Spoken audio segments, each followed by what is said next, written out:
Meus caríssimos irmãos, que nos abençoe o Senhor Jesus, que Ele nos conceda tranquilidade, harmonia, paz. Há mistérios peregrinos nos mistérios do destino que nos mandam renascer. Da luz do Criador nascemos, múltiplas vidas vivemos, para a mesma luz volver. Buscamos na humanidade a verdade das verdades, sedentos de paz e amor. E em meio aos mortos-vivos, somos os míseros cativos da iniquidade e da dor. A dor que através dos anos, dos algozes, dos tiranos, anjos puríssimos faz, transmutando neros rudes em arautos de virtudes, em mensageiros de paz. Quando Antônio de Castro Alves escreveu, através das mãos de Chico Xavier, esse poema, a reencarnação ainda era um mistério, era algo que ainda não se tinha uma visão científica da reencarnação. Então, era considerado ainda uma apresentação teórica, que demorou algum tempo, apesar de que a reencarnação é um processo que vem desde as priscas eras da humanidade. Desde que a humanidade começou a raciocinar e a racionalizar as coisas, a questão do retorno à vida corpórea passou a ser uma imensa interrogação no coração das criaturas. Então, nós vamos observar nos povos mais antigos já uma visão a respeito das vidas sucessivas. Naturalmente, na visão paligenésica da reencarnação, acreditava-se que o homem, chegando numa situação de inferioridade tão grande, reencarnaria ou reencarnava no corpo de um animal. Esse pensamento paulatinamente foi sendo afastado da visão da criatura humana. Mas só com Allan Kardec é que a reencarnação ganhou realmente uma dimensão extraordinária, capaz de modificar os sentimentos do ser humano. Mas para que isto aconteça, necessário que se faz que as pessoas tenham uma visão lúcida do que seja a reencarnação, que tenham um conhecimento real da reencarnação, para que possa estabelecer os parâmetros de uma mudança comportamental, de uma mudança moral. Mas podemos observar que as bases fundamentais da nossa doutrina não são muito explicadas, geralmente, para os seguidores da doutrina. E como está acontecendo na atualidade, as obras subsidiárias das obras de Allan Kardec quase não se encontram nas livrarias. Nós mesmos, que dirigimos a instituição Caminho da Esperança, no Rio de Janeiro, temos dificuldades de angariar aquelas obras que secundaram o trabalho de Allan Kardec. Por essa razão, uma pobreza muito grande de um entendimento real das bases da nossa doutrina. A existência de Deus, a imortalidade da alma, as vidas sucessivas, a comunicabilidade dos espíritos e a evolução, substituindo naturalmente os diversos mundos habitados. Então, essas bases fundamentais precisam ter analisadas por nós outros, todos nós, que nos dizemos espíritas e temos vontade de seguir realmente o pensamento de Allan Kardec, ou melhor, o pensamento do Espírito de Verdade que orientou o trabalho, todo o trabalho do professor Hippolyte Léon Denisard Rivail. Esse pensamento é o de que o Espiritismo, nos seus fundamentos, na sua lógica, na sua forma de ser, essa trilogia notável, que não é uma religião, uma trilogia, que essa trilogia notável seria capaz de modificar os rumos da sociedade humana. Seria capaz. Isto porque essa doutrina depende de nós outros. Nós, os seguidores, daquilo que nós oferecemos, daquilo que nós buscamos garimpar dentro dos fundamentos e das explicações notáveis dado pelos grandes filósofos que analisaram essas bases da doutrina e nos ofertaram. Então, depende de nós, de você, de cada um de nós, estabelecermos os parâmetros que irão modificar os rumos da sociedade. Mas, como toda filosofia, porque o Espiritismo, vamos repetir, não é uma religião, é uma trilogia, é uma filosofia de bases científicas e consequências éticos, morais, comportamentais. Então, observem a grandiosidade dessa doutrina que nós acompanhamos religiosamente, que não é uma religião. As religiões que fizeram um trabalho notável ao longo da sua história, mas essas religiões não foram capazes de dar ao ser humano o real desejo, a real vontade de estabelecer uma mudança em si mesmo. Sempre buscamos mudar as outras pessoas, sempre buscamos que as outras pessoas nos queiram bem, nos amem. Nunca pensamos em termos de que toda e qualquer reação, todo e qualquer sentimento que nós oferecermos à sociedade terá que partir daqui para lá. Se houver o retorno, graças a Deus. Mas se não houver, o problema é dos outros. Porque o nosso problema é a evolução.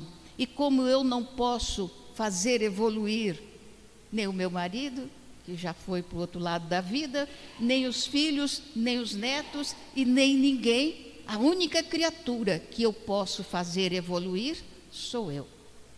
E, nesse contexto, a doutrina espírita nos dá todas as situações possíveis e imagináveis para que a gente opte pela escolha de uma vida mais equilibrada, uma vida mais gentil, mais pacífica e mais honesta.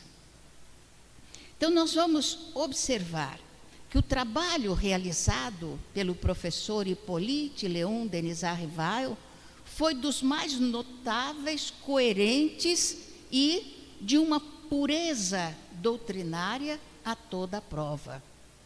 Quando ele foi procurado, o professor Hippolyte foi procurado por um amigo, o senhor Fortier, que falou a ele das mesas girantes por primeira vez, que eram mesas tripóides, uma base, aliás, 3 pés e uma tábua em cima, eram as mesas girantes, que saltitavam ao impulso, não ao impulso dos dedos das pessoas, mas ao impulso de inteligências que eram invisíveis. Quando o professor Fortier, o senhor Fortier, procurou o professor Hippolyte, a resposta que ele deu foi a resposta de um homem honesto e também de um homem cético, que não era dado a crendices, não era dado a acreditar em tudo que lhe dissesse. A resposta dele, quando o senhor Fortier disse que as mesas, quando indagadas, davam respostas coerentes, respostas sábias, respostas justas. O professor responde ao seu amigo, porque os dois eram estudantes do mesmerismo, que era um rol de informações oferecido por Anton Mesmer. Ele responde: se alguém me provar que uma mesa tem cérebro para pensar, ou tenha nervos para sentir, eu vou acreditar que essa mesa pode dar respostas coerentes e sábias a perguntas que forem feitas coerentemente. Foi a resposta que ele deu.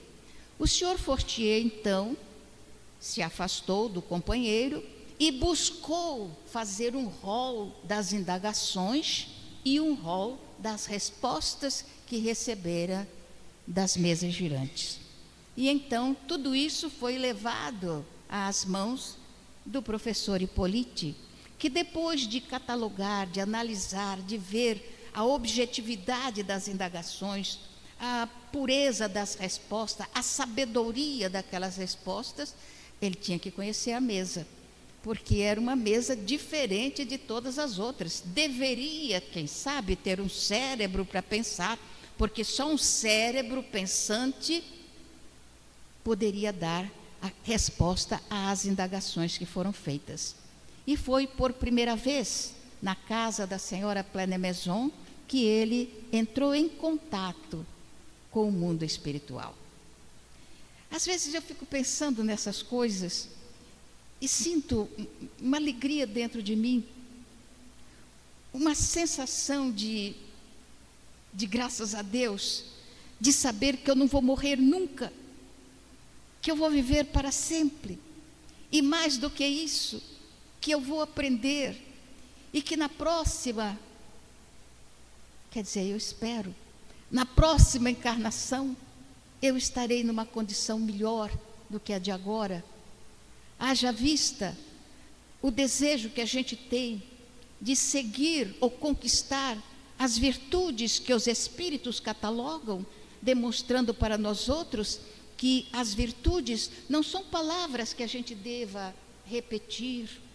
Caridade, fraternidade, humildade, afeto, não são palavras vãs que a gente vá soltando à medida que vamos conversando com as pessoas. Não, as virtudes são energias notáveis, vibratórias, que nós precisamos juntar e colocar aqui, e vivenciá-las no nosso relacionamento com as criaturas.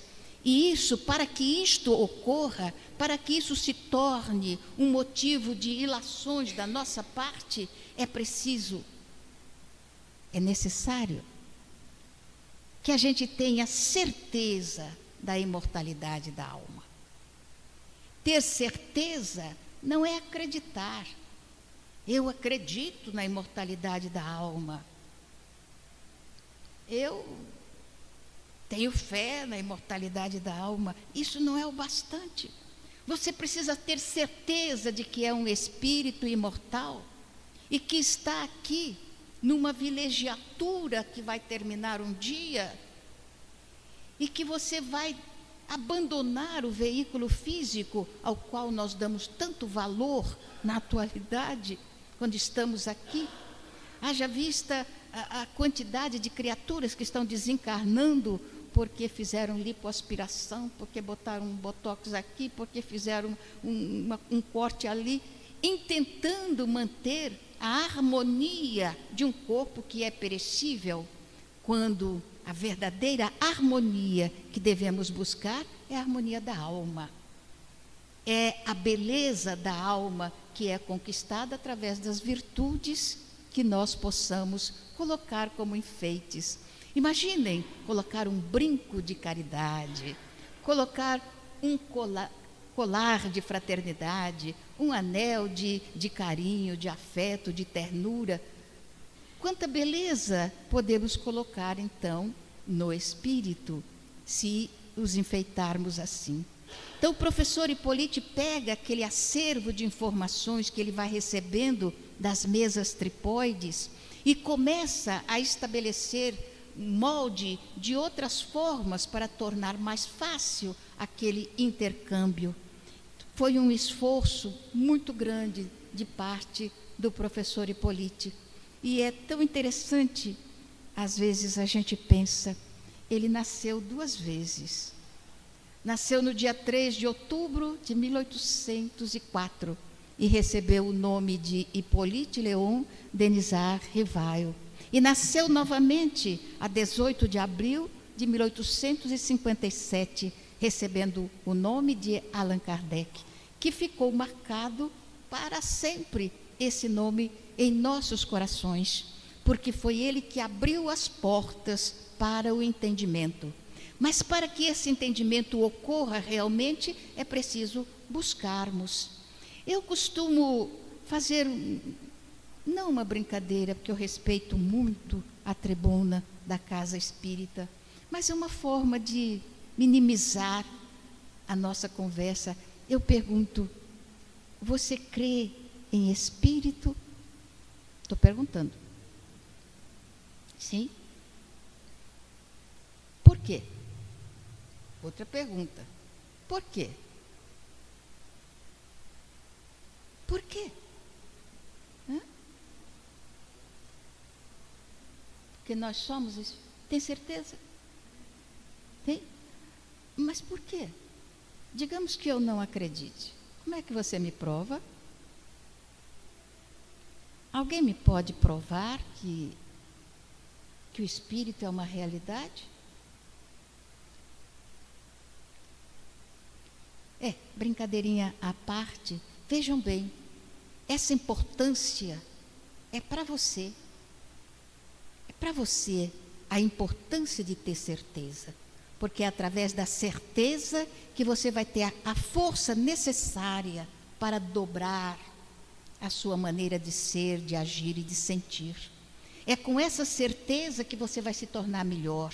É com essa certeza que você vai salvaguardar o seu lar, que não vai haver cisâneas, separações, divórcios, etc, etc. Porque você tendo certeza da imortalidade da alma, que você é imortal, você vai saber também que o casamento aqui na terra é de provas e de expiações. E sendo de provas e de expiações, nós não estamos de férias. Nós estamos enfrentando problemas graves, sérios, que nós trazemos do nosso passado e às vezes do presente também, e que temos a obrigação. Porque se somos espíritas e temos certeza da imortalidade da alma, eu estou procurando um livro dos espíritos, não tem por aqui. A gente vai ter certeza também daquilo que nós estudamos no livro dos Espíritos. E vamos entender também que o livro dos Espíritos nos informa que Jesus é o nosso modelo e guia.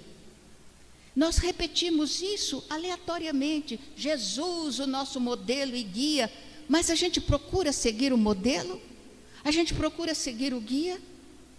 No nosso cotidiano, não é seguir o modelo e guia quando estamos na casa espírita, ou quando estamos na igreja, ou quando estamos no templo protestante. Não é isso, não. É seguir o modelo e guia 24 horas por dia. Então, nós somos espíritas aqui, ali, alhures, em toda parte, em qualquer lugar que nós estivermos, desde que tenhamos aqueles aspectos basilares da nossa doutrina aqui no coração. Então eu vou entender que todo o roteiro de vida que se desenvolve para mim nessa existência está dentro de um protocolo estabelecido no mundo espiritual, porque eu sou reencarnacionista, e dentro desse protocolo está o meu reencontro com os inimigos do ontem. Quando Jesus nos insta no Evangelho, dizendo: amai os vossos inimigos. Será que ele se referiu ao inimigo que mora lá na Argentina? Ou o inimigo que mora do outro lado da rua? A que inimigo ele se refere? O senhor seria capaz de amar o seu inimigo, aquela pessoa que lhe persegue e que mora ali do outro lado da rua? Seria capaz? Aleluia. Eu fico feliz quando a resposta é sim. Me dá uma alegria tão grande. Você também? Seria capaz? Você olha para ele, nossa, ele joga o lixo na sua porta, ele pinta o set. Você seria capaz de amá-lo? Sim? Meu Deus, graças a Deus, aqui em Araçatuba só tem gente. Não seríamos, de jeito nenhum. Mas Jesus arranjou um subterfúgio, uma maneira do senhor aprender a amar o seu inimigo de verdade. Ainda mais quando ela é inimiga. Ele pegou a sua inimiga lá do passado, aquela criatura que te perseguiu bastante, e colocou na sua cama, dormindo do seu lado. Da mesma forma que na senhora também colocou o inimigo do lado. Você acorda de manhã, olha para ele, bom dia, meu querido inimigo. Bom dia, minha querida inimiga. Então colocou do nosso lado, colocou nos seus braços, como você estava fazendo ali, balançando. Olha que coisa mais rica. Você não sabe se é um inimigo do passado, mas não importa. É o jeito que Jesus encontrou de fazer você amar o seu inimigo. Colocou ele bonito assim, de barba preta, lindo no seu... Você não sabe o que ele aprontou no passado, mas não tem importância. Nós estamos vivendo uma outra vida, uma outra oportunidade. Então a lei vai criando condições, mas quando você estuda a doutrina espírita, conhece, tem certeza da imortalidade da alma, fica mais fácil. Você olha o inimigo e fala assim, Senhor, onde eu estava com a cabeça quando eu me casei com você? E eu vou contar uma coisa para vocês, porque eu tenho um colega meu, foi meu colega de banco, quando eu estava namorando o seu Guimarães, que veio a ser o meu companheiro muito querido, de 44 anos e meio, o pessoal do banco, ele chegava, como ele era da Bahia, ele ficava encostado no poste, na frente do banco, esperando eu sair. Aí os colegas chegavam e falavam assim, fala para o baiano que o poste não cai não, que ele não precisa ficar segurando o poste. Mas o baiano foi muito legal, ficou comigo, me aguentou 44 anos, que coisa notável isso. Mas o matrimônio está dentro do nosso processo de evolução. E hoje, quando a gente descarta a esposa ou descarta o marido, com tanta tranquilidade, não pensa no arrependimento que vai haver do outro lado da vida, porque nós somos imortalistas, nós vamos continuar a viver. Então, quando chegarmos do outro lado, vamos ter que, palavras de Paulo, dar conta da nossa administração. O que é que a gente administra aqui? Não é um banco, não é uma loja, não. A gente administra o nosso lar, o nosso companheiro, os nossos filhos, os nossos pais. Todos eles nós teremos que dar conta da nossa administração. Como foi que nós convivemos com eles? Como foi que nós os servimos? E como foi que apresentamos a nossa gratidão àqueles que nos deram a oportunidade de nascer, a oportunidade da vida?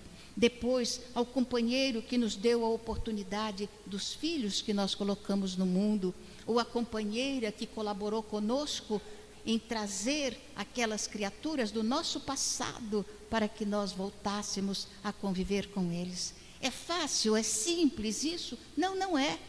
Só com a lógica racional do conhecimento espírita é que nós seremos capazes de superar as dificuldades, o desejo de fugir às responsabilidades, para construirmos na Terra o equilíbrio de paz que os espíritos dizem que a doutrina espírita é capaz de fazer. Mas quando o nosso conhecimento é superlativo, superlativo não, é superficial, não dá. Porque quando nos defrontamos com a chance da desencarnação, aí o medo bate, medo de morrer. Por quê? Ninguém morre. Mas os espíritas têm medo da morte? Estou perguntando. E como, não é? E como? No final do ano passado, eu recebi um diagnóstico, que aliás eu já tinha desconfiado. Quando eu passei a mão assim, Eu falei, esse negócio não devia estar aí, não devia. Mas quando o médico disse, falou, você está com câncer. Eu falei, tudo bem, vamos tirar ele daí. Se ele está aí, pode sair também e tal. Aí a doutora perguntou para mim, dona Ana, o que a senhora sentiu quando o doutor Rafael disse que a senhora está com câncer? Eu falei, eu não senti nada. Não senti nada.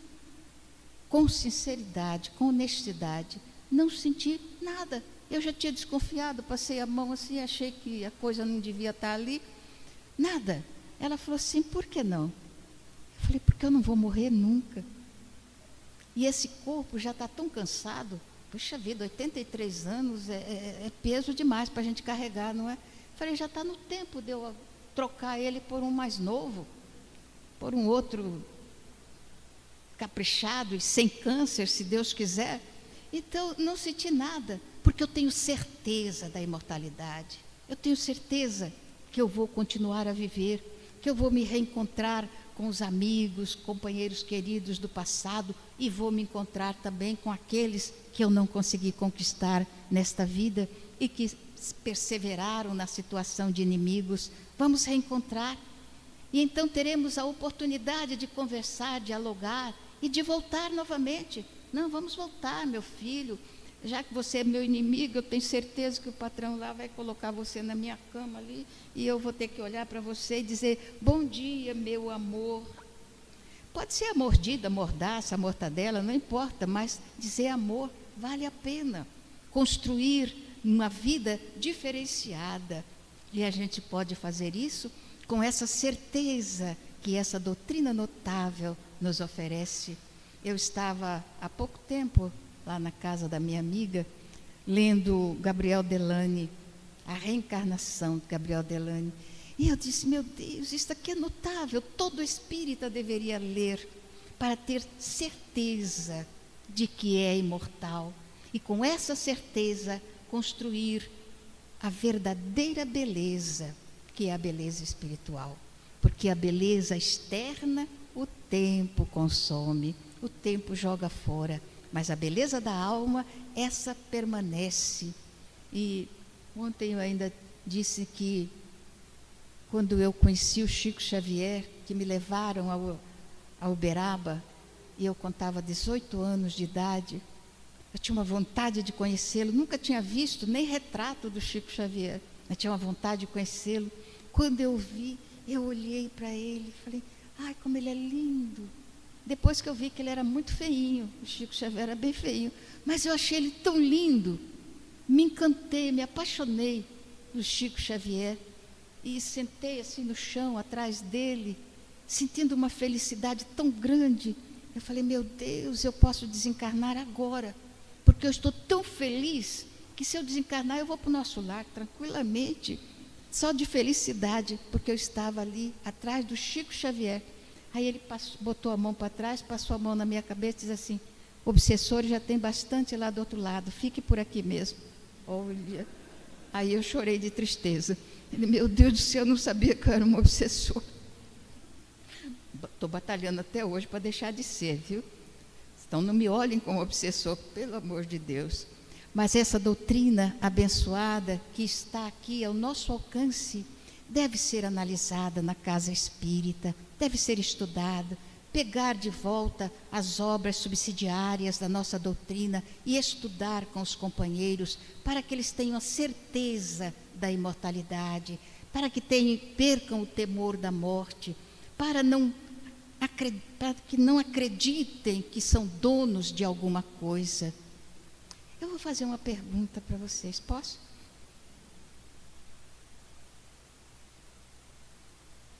O pessoal, o povo, não sei quem que foi, mas como não conhece o amor, fez o quê?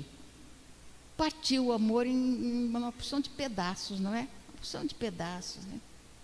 E entre esses pedaços, as pessoas analisam qual que é maior, qual que é menor e tal, tal, tal.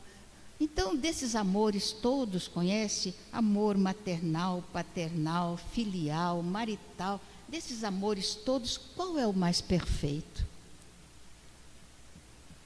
Então, pego.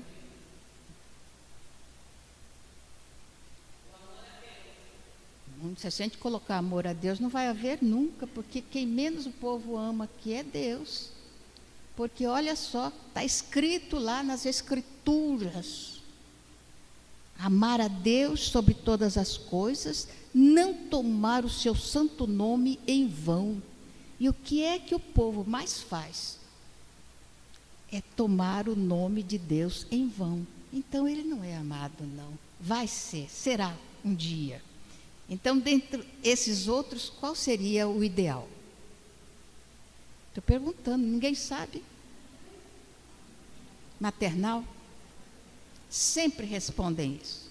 O amor maternal é o mais perfeito, correto? Concordam? Eu não concordo. Não concordo. É o amor mais egoísta que existe.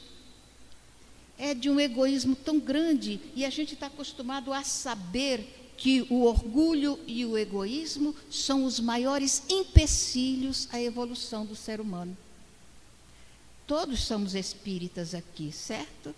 Então todos sabemos da espiritualidade, sabemos da imortalidade. Então vamos analisar o amor de mãe. Nós temos aqui o seu José, a Dona Maria e o Pedrinho. Eu ia perguntar o nome de vocês, mas não vou. Então temos eles aqui. De quem é que a Dona Maria gosta mais? Do seu José ou do Pedrinho? Já falou. Do Pedrinho, coitado do seu José, está descartado já. Gosta mais do Pedrinho. Então vamos analisar esse amor maternal, que é lindo, que é extraordinário, que é dedicado, que é isto, que é aquilo outro. Muito bem. Então vamos desencarnar o seu José, porque, coitado, nem é amado. Desencarnamos ele. Aí vamos desencarnar a Dona Maria também, porque ninguém vai viver a vida toda. Bem, como ninguém é eterno, a gente desencarna o Pedrinho também. Aí, dentro da lei de causa e efeito, ação e reação, nós vamos reencarnar o Pedrinho. Ele reencarnou. Aí a Dona Maria reencarna também. Aí um dia, a Dona Maria vai passando na rua, vê o Pedrinho lindo assim, de bigode, de barba, aquele cabelo pretinho e tal. Ela olha para ele e pronto, é o homem da minha vida. Estou apaixonada. E os dois se casam. Aí nasce o seu José. De quem é que ela gosta mais? Olha que coisa interessante que é isso. Gosta mais do seu José, não é? Se você ganhar um presente, um anel de brilhante, lindo, dentro de uma caixa que é uma joia, aquela caixa linda mesmo, capricharam na caixa. O que você faz? Você joga o anel fora e fica com a caixa? Não. Quem é o Pedrinho e quem é o seu José? São invólucros que a gente vai jogar fora. A gente tem que amar o conteúdo. Então, se você ama o Pedrinho, você vai continuar amando o Pedrinho pelo resto da eternidade. Então, vocês veem que o amor maternal, ele ama o adjetivo possessivo. Meu filho. A hora que você tira o meu, acabou o amor. Então, nós temos que aprender a amar o conteúdo, o espírito. E com o conhecimento espírita, você sabe que existe desencontros, desavenças, desunião, mas que você tem que superar tudo isso e conquistar a criatura para sempre.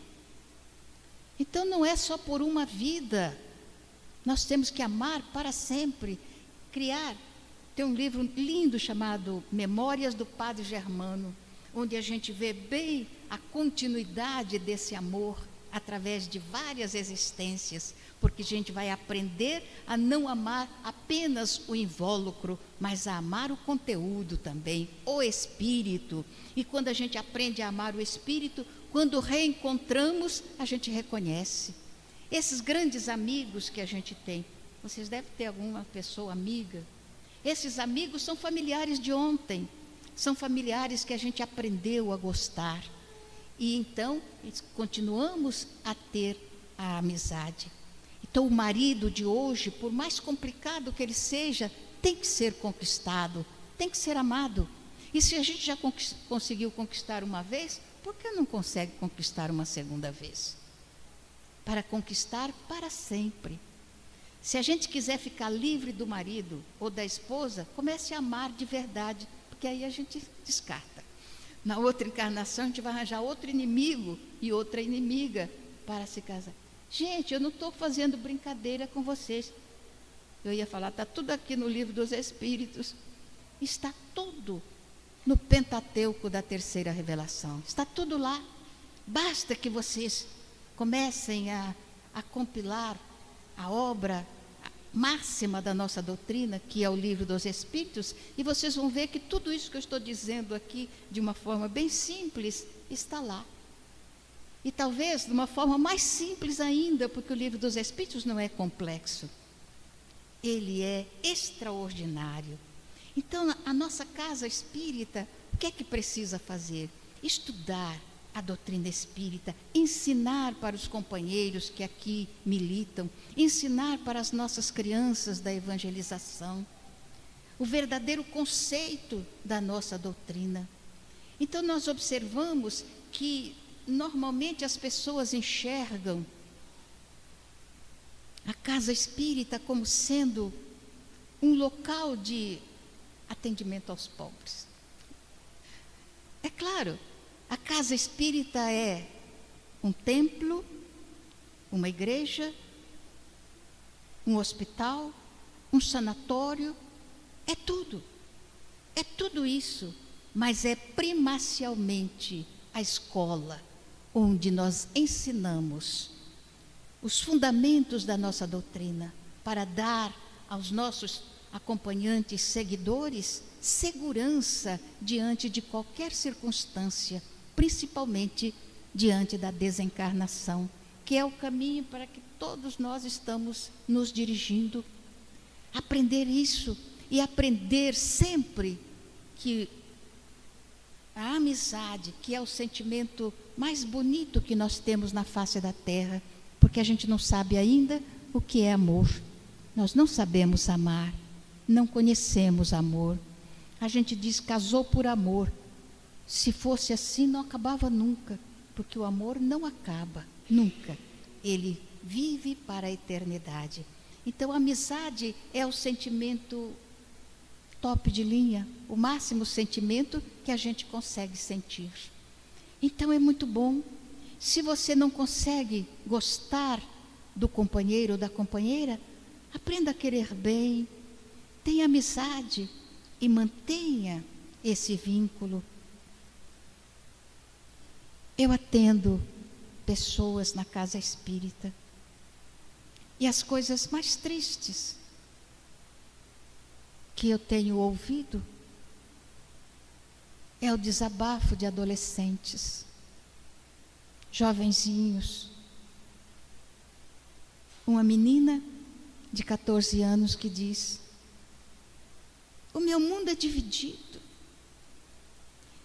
Se eu vou com meu pai, é ruim, não convivo bem com a madrasta. Se eu vou com a minha mãe, é ruim também, tem um padrasto ali dentro.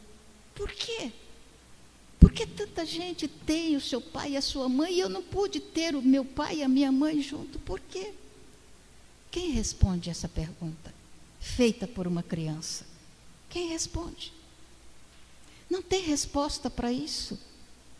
Aí a gente fala em amor, só se for a mortadela, porque o amor, esse amor que vem de Deus e se derrama sobre a terra, esse amor com que Jesus criou o nosso mundo de provas e de expiações, esse mundo que nós estamos destruindo paulatinamente, esse amor nós não conhecemos ainda, mas podemos trabalhar no sentido de querer bem, no sentido de viver fraternalmente dentro do nosso lar, para que os nossos filhos não sofram. Já que o amor de mãe não é o mais perfeito que existe no mundo, é o mais egoísta, façamos um esforço para pelo menos dar a esses filhos um lar harmônico, equilibrado, um lar tranquilo.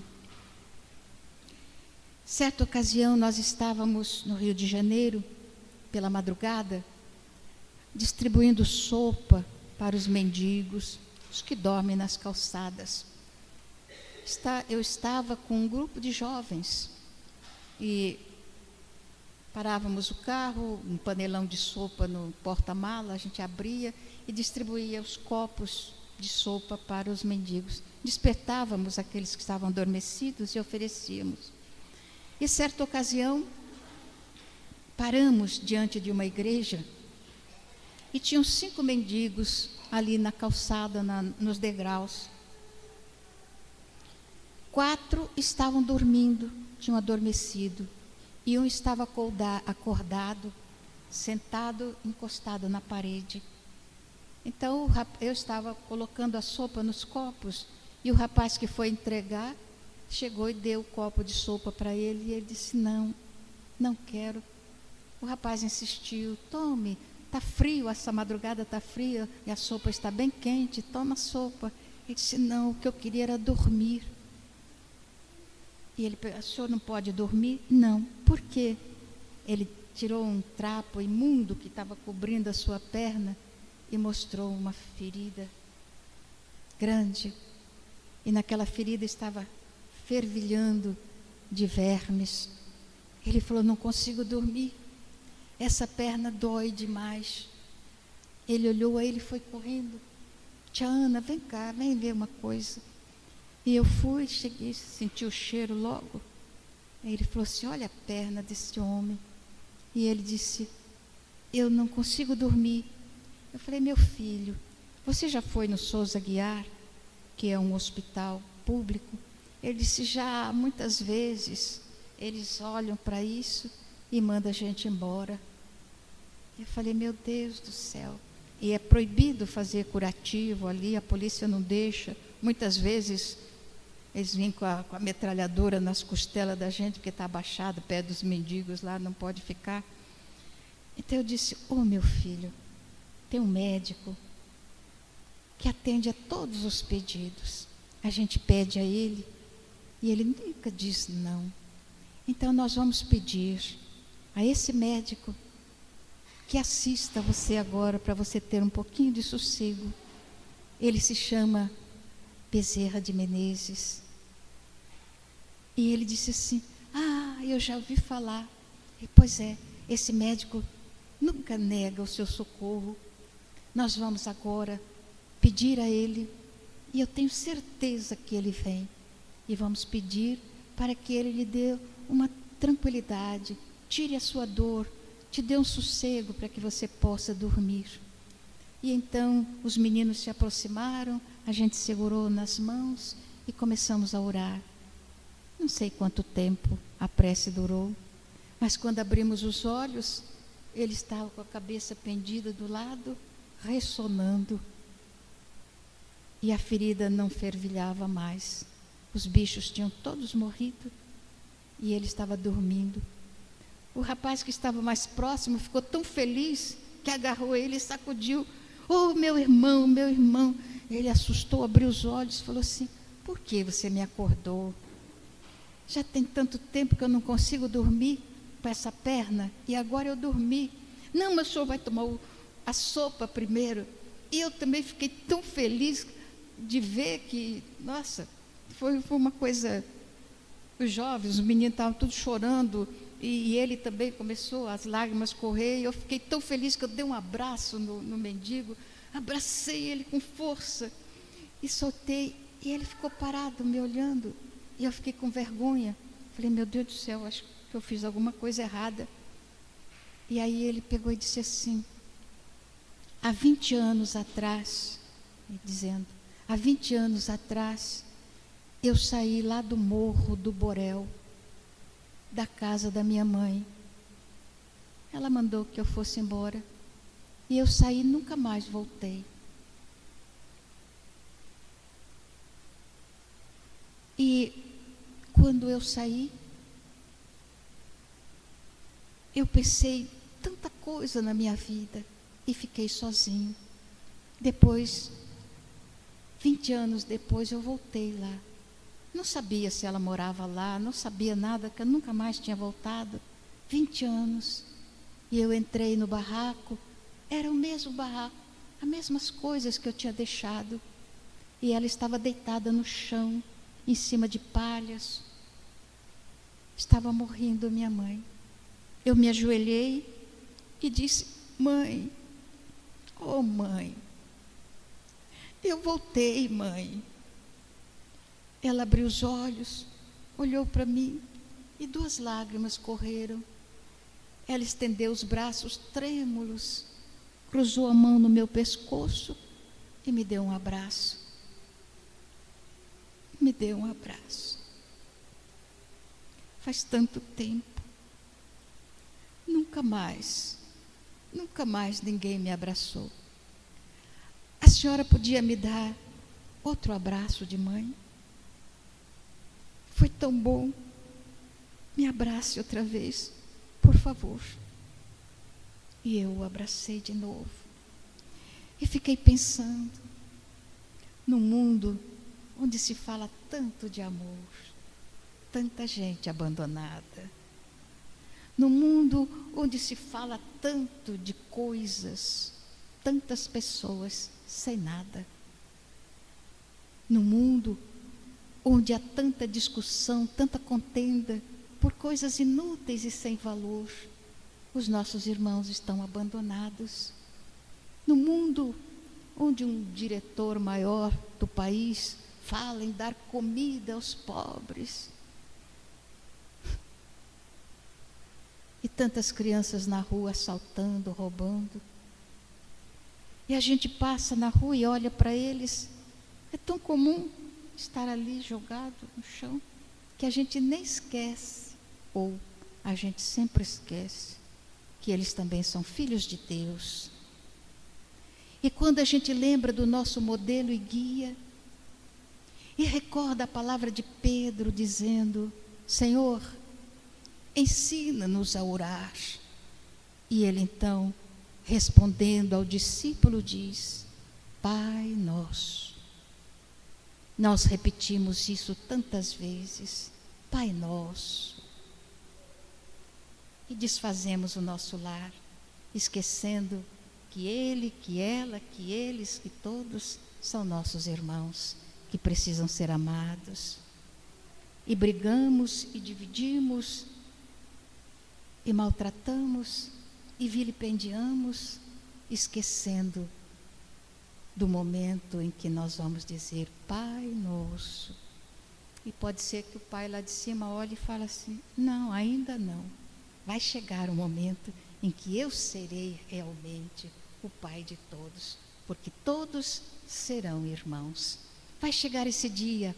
O Espiritismo pode fazer isso. A Casa de Bezerra de Menezes pode fazer isso. Levar a mensagem real, verdadeira da doutrina espírita, que não é a doutrina de dar passes, não é a doutrina de curar feridas, não é a doutrina de ficar curando a unha enclavada das pessoas. É a doutrina de mudar os sentimentos em nosso coração, tornar os homens melhores, tornar as criaturas mais felizes, porque terão a certeza da imortalidade da alma, terão a certeza de que esse Pai, do qual nós falamos tantas vezes, Pai Nosso, está de braços abertos, esperando os filhos que somos nós, os filhos perdidos do rebanho de Jesus, que estamos retornando à casa paterna verdadeiramente, não para olhar para ele, mas para olhar para este, para aquele outro, dar a mão às criaturas, todas as criaturas, não importa quem seja, mostrando que realmente nós entendemos a prece do Senhor Jesus. Pai Nosso. Eu estava indo ao banco pegar um dinheiro, aquele monte de dinheiro que eu tenho lá guardado no banco, fui pegar um pouquinho, e na ida tinha um senhor na esquina, e ele falou assim: me ajude, eu estou com fome, a senhora pode me dar alguma coisa?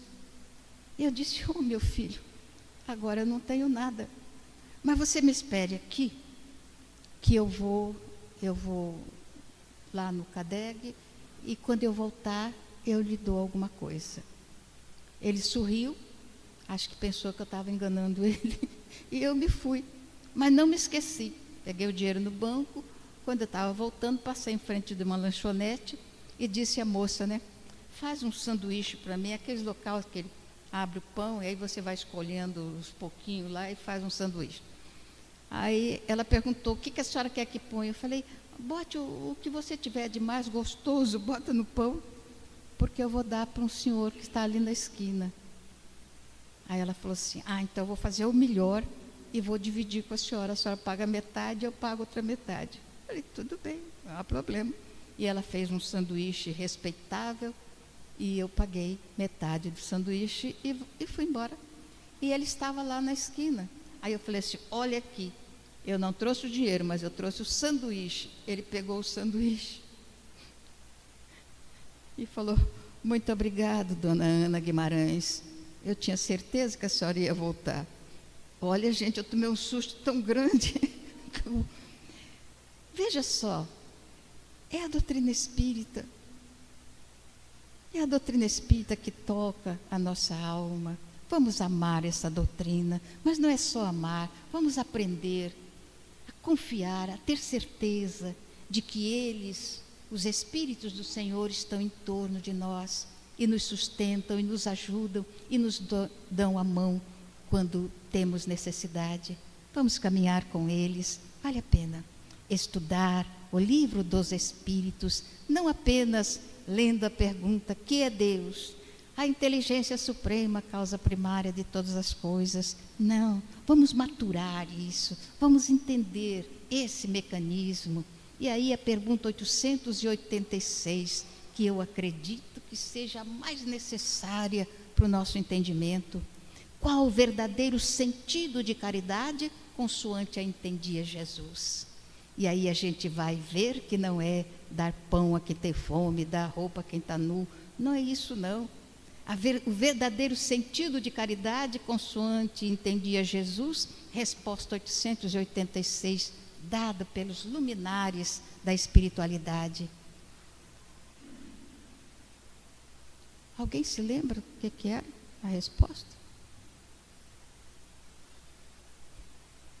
Tudo bem, desculpe. Benevolência para com todos, sem exceção. Indulgência para com o próximo. E o próximo mais próximo são os nossos pais, o marido, a esposa, os filhos, os irmãos, os que estão mais próximos. E perdão das ofensas, incondicionalmente. Resposta à pergunta 886 do Livro dos Espíritos. Qual o verdadeiro sentido de caridade, consoante a entendia Jesus? Vale a pena que a gente guarde isso no coração. Então, quando alguém bater à sua porta, se você não tiver nada para oferecer, ofereça um sorriso, um aperto de mão, 2 dedinhos de conversa, e a gente já estará começando a construir a grande família humana. Trago versos dentro da alma, como o sol traz luz em si. Eu vivo a vida cantando, porque poeta nasci.